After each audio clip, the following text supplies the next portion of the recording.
जी आਇਆਂ ਨੂੰ ਪਿਆਰੇ ਵਿਦਿਆਰਥੀਓ 7ਵੀਂ ਜਮਾਤ ਦੀ ਅੰਗਰੇਜ਼ੀ ਦੀ ਕਿਤਾਬ ਮਾਈ ਇੰਗਲਿਸ਼ ਕੰਪੈਨੀਅਨ ਉਸ ਦਾ ਲੈਸਨ ਨੰਬਰ 12 ਹੈਚੀਕੋ ਦੀ ਵਰਲਡਸ ਮੋਸਟ ਲਾਇਲ ਡੌਗ ਉਸ ਦੀ ਐਕਟੀਵਿਟੀ ਨੰਬਰ 7 ਜਿਸ ਦਾ ਸਿਰਲੇਖ ਹੈ ਲਰਨਿੰਗ ਲੈਂਗੁਏਜ ਬੋਲੀ ਦੀ ਸਿਖਲਾਈ ਇਸ ਵੀਡੀਓ ਵਿੱਚ ਕਰਨ ਜਾ ਰਹੇ ਹਾਂ। ਸੋ ਨੋਟਬੁੱਕ ਅਤੇ ਪੈਨ ਲੈ ਲਓ, ਸਾਰੇ ਆਨਸਰਸ ਨੂੰ ਆਪਣੀ ਨੋਟਬੁੱਕ ਵਿੱਚ ਉਤਾਰ ਲਓ, ਪਰ ਬਾਅਦ ਵਿੱਚੋਂ ਬਿਨਾਂ ਦੇਖੇ ਇਸ ਐਕਟੀਵਿਟੀ ਨੂੰ ਆਪ ਕਰਨ ਦਾ ਅਭਿਆਸ ਜ਼ਰੂਰ ਕਰੋ।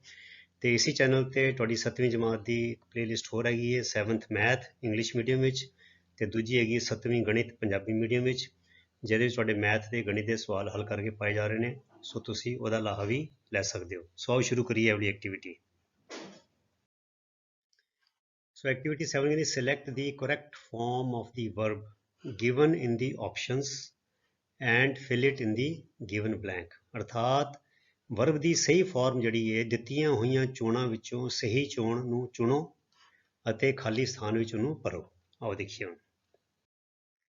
ਸੋ ਇਹ ਬੱਚੇ ਚੋਣਾਂ ਦਿੱਤੀਆਂ ABC ਇਹਨਾਂ ਚੋਂ ਇੱਕ ਸਹੀ ਹੈ ਤੇ ਖਾਲੀ ਸਥਾਨ 'ਚ ਅਸੀਂ ਭਰ ਦਿੱਤੀ ਹੈ। So Meena has been dancing since morning. ਬੱਚਿਓ ਇਹਦਾ ਨੁਕਤਾ ਇਹ ਵੇ ਕਿ ਜਿੱਥੇ ਸਿੰਸ ਆਵੇ, ਜਿਹਦਾ ਸਿੰਸ ਤੋਂ ਬਾਅਦ ਟਾਈਮ ਆਵੇ, ਮਾਰਨਿੰਗ, ਆਫਟਰਨੂਨ, ਮੰਡੇ, ਟਿਊਜ਼ਡੇ, ਉਨੀ ਦੇਰ ਤੋਂ, ਤੇ ਫਿਰ ਆਉਂਦਾ ਹੈਜ਼ ਬੀਨ ਤੇ ਨਾਲ ਵਰਬ ਆਉਂਦੀ ਹੈ ING। ਜਾਂ ਫॉर ਆਵੇ FOR ਫॉर ਆਵੇ ਤਾਂ ਵੀ ਇੱਦਾਂ ਹੀ ਹੁੰਦਾ, ਜਿਵੇਂ for 2 hours, for 3 hours, for 5 weeks, ਹੈ ਨਾ, ਇੱਦਾਂ ਹੋਵੇ। ਜਾਂ for ਸਿੰਸ ਉੱਥੇ ਆਉਂਦਾ ਜਿੱਥੇ ਪੁਆਇੰਟ ਆਫ ਟਾਈਮ ਹੁੰਦਾ ਵੀ ਸਵੇਰ ਤੋਂ, ਦੁਪਹਿਰ ਤੋਂ, 1979 ਤੋਂ, ਹੈ ਨਾ, 1975 ਤੋਂ। ਤੇ ਜੇ ਪੀਰੀਅਡ ਆਫ ਟਾਈਮ ਹੋਵੇ, ਅੰਤਰਾਲ ਹੋਵੇ, ਇੰਨੇ ਘੰਟੇ, ਇੰਨੇ ਮਿੰਟ, ਇੰਨਾ ਸਮਾਂ, ਇੰਨੀਆਂ ਸਦੀਆਂ, ਤਾਂ ਫਿਰ ਆਉਂਦਾ ਫॉर। ਠੀਕ ਹੈ। ਸੋ ਇੱਥੇ ਸਿੰਸ ਹੈਗਾ, ਸਿੰਸ ਮਾਰਨਿੰਗ ਜਿੱਥੇ ਆ ਜਾਏ, ਇੱਦਾਂ since morning, since afternoon, since Friday, since Sunday, since Thursday. ਫਿਰ ਆਉਂਦਾ ਹੈਜ਼ ਬੀਨ ਤੇ ਨਾਲ ਵਰਬ ਦੇ ਨਾਲ ING ਲੱਗ ਜਾਂਦਾ। So Meena has been dancing since morning, ਅਰਥਾਤ ਮੀਨਾ ਸਵੇਰ ਤੋਂ ਨੱਚ ਰਹੀ ਹੈ। ਫਿਰ I was working in the garden when she came to my house। ਜਦੋਂ ਬੱਚੇ ਇਹਦਾ ਵੈਨ ਆਉਂਦਾ ਜ਼ਿਆਦਾਤਰ, ਜਦੋਂ ਇਹਦਾ ਵਾਜ਼ ਹੈ ਨਾ, ਵਾਜ਼ ਵਰਕਿੰਗ ਪਾਸਟ ਟੈਂਸ ਦੀ ਗੱਲ ਹੋਏ, ਮੈਂ ਇਹ ਕਰ ਰਿਹਾ ਸੀ ਜਦੋਂ ਇੱਦਾਂ ਹੋਇਆ। ਸੋ ਵੈਨ ਹੈਗਾ ਜਦੋਂ।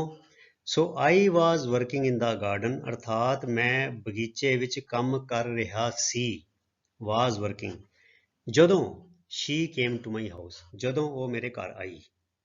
ਠੀਕ ਹੈ। ਸੋ ਜਦੋਂ ਇੱਦਾਂ ਹੋਵੇ ਬੱਚਿਓ ਕਿ ਵੈਨ ਤੇ ਅੱਗੇ ਇੱਦਾਂ ਹੋਵੇ, ਪਾਸਟ ਟੈਂਸ ਹੋਵੇ, when she came, when she went, when she arrived। ਠੀਕ ਹੈ। ਫਿਰ ਜ਼ਿਆਦਾਤਰ ਆਉਂਦਾ was ਤੇ ਵਰਕ ਦੇ ਅਮਲੀ ਜੋ ਵਰਬ ਹੈਗੀ ਉਹਦੇ ਨਾਲ ING ਲੱਗ ਜਾਂਦਾ। ਸੋ ਆ ਜਾਏਗਾ I was working in the garden when she came to my house। M ਤੇ ਹੋ ਹੀ ਨਹੀਂ ਸਕਦਾ, ਐਮ ਤੇ ਪ੍ਰੈਜ਼ੈਂਟ ਟੈਂਸ ਹੋ ਜਾਏਗਾ ਤੇ came ਜਿਹੜਾ ਹੈ ਉਹ ਪਾਸਟ ਟੈਂਸ ਹੈਗਾ। ਵਰਕਡ ਵੀ ਨਹੀਂ ਆਏਗਾ। ਜਦੋਂ ਇਹਦਾ when ਹੋਵੇ ਤੇ ਫਿਰ was ਤੇ ING ਲੱਗਦਾ ਨਾਲ। ਠੀਕ ਹੈ। I was working in the garden when she came to my house। ਫਿਰ ਆ ਗਿਆ, ਇਹ ਦੇਖੋ ਹੁਣ ਫਿਰ ਉਹੀ ਗੱਲ ਆ ਗਈ, had been working, ਇਹ ਦੇਖੋ for 2 hours। ਹੁਣ ਮੈਂ ਦੱਸਿਆ ਸੀ ਨਾ ਜਿੱਥੇ ਸਿੰਸ ਹੋਵੇ ਉੱਥੇ ਪੁਆਇੰਟ ਆਫ ਟਾਈਮ ਆਉਂਦਾ, ਜਿੱਥੇ 4 ਆਵੇ ਉੱਥੇ ਇੰਟਰਵਲ ਆਫ ਟਾਈਮ ਆਉਂਦਾ। ਦੇਖੋ 2 hours 2 ਘੰਟੇ। ਠੀਕ ਹੈ। ਸੋ ਇੱਥੇ for ਆ ਗਿਆ, for 2 hours। ਹੁਣ ਇੱਥੇ ਹੈਗਾ when, ਸੀਮਾ ਕਾਲਡ। ਹੁਣ ਦੇਖੋ ਇਹ ਪਾਸਟ ਟੈਂਸ ਦੀ ਗੱਲ ਹੈ, ਪਾਸਟ ਟੈਂਸ ਦੀ ਗੱਲ। ਸੋ ਇੱਥੇ ਹੈਵ ਬੀਨ ਨਹੀਂ ਆ ਸਕਦਾ, I have been working in the factory for when Seema called. So ਇਹ ਜਿਹੜਾ when ਸੀਮਾ ਕਾਲਡ ਇਹ ਪਾਸਟ ਟੈਂਸ ਹੈਗਾ।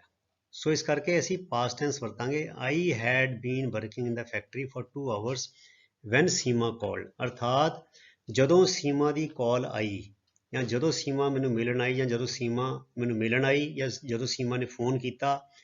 when Seema called I had been working in the factory for 2 hours। ਉਸ ਵੇਲੇ ਮੈਂ ਫੈਕਟਰੀ ਵਿੱਚ 2 ਘੰਟਿਆਂ ਤੋਂ ਕੰਮ ਕਰ ਰਿਹਾ ਸੀ। ਠੀਕ ਹੈ। ਅਰਥਾਤ ਉਸ ਤੋਂ 2 ਘੰਟੇ ਪਹਿਲੇ ਮੈਂ ਫੈਕਟਰੀ ਆਇਆ ਸੀ ਤੇ ਫੈਕਟਰੀ 'ਚ 2 ਘੰਟਿਆਂ ਤੋਂ ਕੰਮ ਕਰ ਰਿਹਾ ਸੀ ਜਦੋਂ ਸੀਮਾ ਨੇ ਮੈਨੂੰ ਕਾਲ ਕੀਤਾ। ਠੀਕ ਹੈ। ਸੋ ਇਹ ਬੱਚਿਓ ਇਹ ਗੱਲਾਂ ਦਾ ਖਿਆਲ ਰੱਖਣਾ ਹੈ। ਇਹ ਬੜੇ ਵਧੀਆ ਉਦਾਹਰਣ ਨੇ। ਇਸ ਤਰ੍ਹਾਂ ਕਰ ਕਰਕੇ ਜਿਹੜੇ ਤੁਸੀਂ ਇੱਦਾਂ ਦੇ ਬਹੁਤ ਸਾਰੇ ਸੈਂਟੈਂਸ ਵਾਰ-ਵਾਰ ਕਰੋਗੇ, ਬਰੀਕੀ ਨਾਲ ਪੜ੍ਹੋਗੇ, ਤੁਹਾਨੂੰ ਆਟੋਮੈਟਿਕਲੀ ਆਦਤ ਬਣਦੀ ਜਾਏਗੀ, ਸਮਝ ਆਉਂਦਾ ਜਾਏਗਾ। ਦੇਖੋ when ਕਾਲਡ ਤੇ ਕਿਉਂਕਿ ਪਾਸਟ ਟੈਂਸ ਹੈ ਇਸ ਕਰਕੇ ਹੈਵ ਤੇ ਪ੍ਰੈਜ਼ੈਂਟ ਟੈਂਸ ਬਣ ਜਾਂਦਾ ਹੈ ਤੇ ਇਹ ਬਣ ਜਾਏਗਾ had been। ਠੀਕ ਹੈ। ਇਹ ਹੋ ਗਿਆ past tense, I had been working। So had been ING ਕਿਉਂ ਲੱਗਾ? ਕਿਉਂਕਿ ਇਹਦੇ for ਹੈਗਾ ਤੇ 2 hours ਹੈਗਾ, ਇਸ ਕਰਕੇ। ਠੀਕ ਹੈ। फिर अगला आ गया I will be writing my exam this time next week. ਇਹਦੇ ਵਿੱਚ ਤੇ ਬੱਚੋ ਇਦਾਂ ਹੀ ਹੋਏਗਾ, I will be writing my exam this time next week, ਅਰਥਾਤ ਇਸ ਵੇਲੇ ਅਗਲੇ ਹਫਤੇ ਮੈਂ ਆਪਣਾ ਪੇਪਰ ਦੇ ਰਿਹਾ ਹੋਵਾਂਗਾ। ਦੇ ਰਿਹਾ, ਜਿੱਥੇ ਰਿਹਾ ਇਦਾਂ ਆ ਜਾਏ ਨਾ ING ਆ ਜਾਂਦਾ, ਆਈ ਵਿਲ ਬੀ ਹੁਣ ਪਾਸ ਇਹ ਫਿਊਚਰ ਟੈਂਸ ਦੀ ਗੱਲ ਆ ਰਹੀ ਹੈ। ਦੇਖੋ ਨੈਕਸਟ ਵੀਕ ਹੈ ਨਾ, ਨੈਕਸਟ ਵੀਕ ਅਗਲਾ ਹਫਤਾ, ਤੇ ਕਹਿੰਦੇ ਦਿਸ ਟਾਈਮ, ਜਿੱਦਾਂ ਬੰਦੇ ਬੈਠੇ ਹੋਣ, ਜਿੱਦਾਂ ਬੰਦਾ ਕਹੇ ਇਸ ਵੇਲੇ ਮੈਂ ਗੱਡੀ 'ਚ ਬੈਠਾ ਹੋਇਆ ਹੋਵਾਂਗਾ। This time next week I will be sitting in the train, ठीक है। या next week this time I will be airborne, मैं हवा विच होवांगा, मैं मेरी फ्लाइट होएगी, ठीक है। सो ए कह रहे I will be writing my exam this time next week, अर्थात इस वेले मैं किसी नाल गल कर रहा भी अगले हफ्ते इस वेले मैं पेपर दे रहा होवांगा। पंजाबी च असीं इदां बोलदे दे रहा होवांगा, होवांगा ते आ जाएगा विल करके आ जाएगा, ਤੇ ਰਿਹਾ ਰਾਈਟਿੰਗ ਆ ਜਾਏਗਾ ਤੇ ਨਾਲ ਆਏਗਾ ਬੀ ਆ ਜਾਏਗਾ। I will be writing my exam this time next week, ਠੀਕ ਹੈ। ਅੱਗੇ ਚਲੀਏ, ਹੁਣ ਆ ਗਿਆ they had already left when I reached home.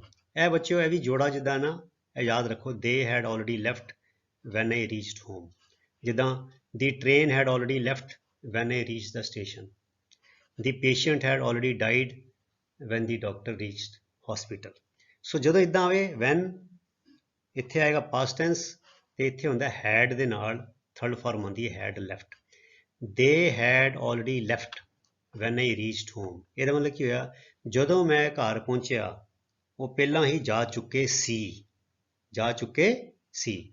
ਪਹਿਲਾਂ ਹੀ ਜਾ ਚੁੱਕੇ ਸੀ, ਅਰਥਾਤ they had already left when I reached home, ठीक है। अगे चलिए, if you are hungry I will get you something to eat. ਜਦੋਂ ਇਦਾਂ ਹੋਵੇ ਕੰਡੀਸ਼ਨਲ, ਇਫ ਜੇ ਤੁਹਾਨੂੰ ਭੁੱਖ ਲੱਗੀ ਹੈ ਤੇ ਮੈਂ ਤੁਹਾਡੇ ਲਈ ਕੁਝ ਲਿਆ ਦਿੰਦਾ ਹਾਂ ਜਾਂ ਲਿਆ ਦੇਵਾਂਗਾ। So if you are hungry I will get you something to eat, ਮੈਂ ਤੁਹਾਨੂੰ ਖਾਣ ਲਈ ਕੁਝ ਪ੍ਰੋਵਾਈਡ ਕਰ ਦੇਵਾਂਗਾ, ਖਾਣ ਲਈ ਕੁਝ ਉਹਦਾ ਜੁਗਾੜ ਕਰ ਦੇਵਾਂਗਾ। ਇਫ ਯੂ ਆਰ ਹੰਗਰੀ, ਜੇ ਤੁਹਾਨੂੰ ਭੁੱਖ ਲੱਗੀ ਹੈ, ਠੀਕ ਹੈ।